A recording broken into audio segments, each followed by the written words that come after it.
Welcome to Cryptic Interface, the show in which every episode is slightly less bad than the previous one.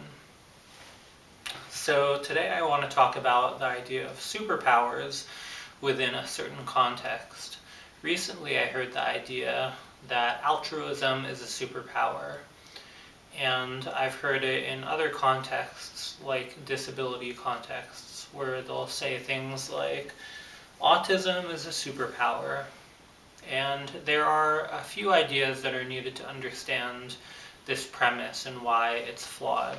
So one idea is contextualism, the idea that the value of any attribute is relative to the context in which it arises. Another principle to understand is the idea of trade-offs, that any choice or any attribute can have, if it has positive traits, is also inevitably going to have negative traits.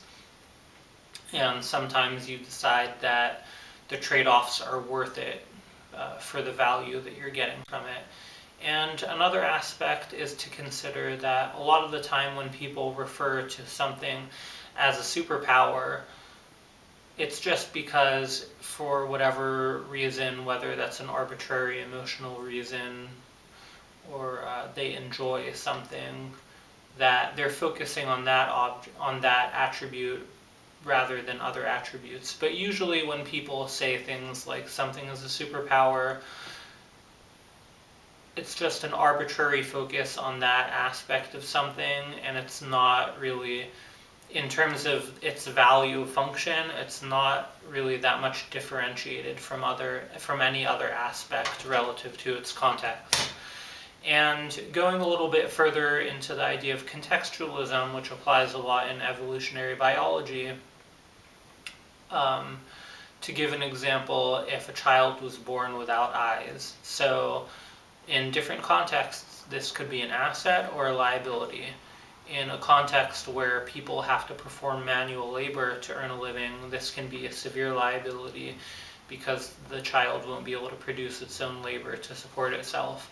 But in a context where people have religious interpretations of those kinds of disabilities, the child might become exalted and be very well off. But you can also imagine subcontexts or metacontexts which could affect the outcome in unexpected ways. So in the labor society where the child isn't able to produce its own labor, and this can be a liability, there might be disability benefits where, because of the child's status as having that disability, it'll get benefits that it otherwise wouldn't have, where it otherwise wouldn't have gotten those benefits. So and then in the context of mystical interpretations of the eyeless disability, the child might be assassinated by rival religious factions.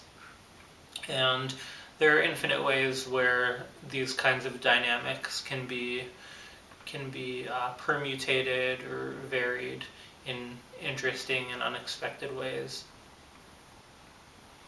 So whenever you see this idea of such and such thing is a superpower, it's probably a kind of propaganda, and the person in some ways doesn't know what they're talking about.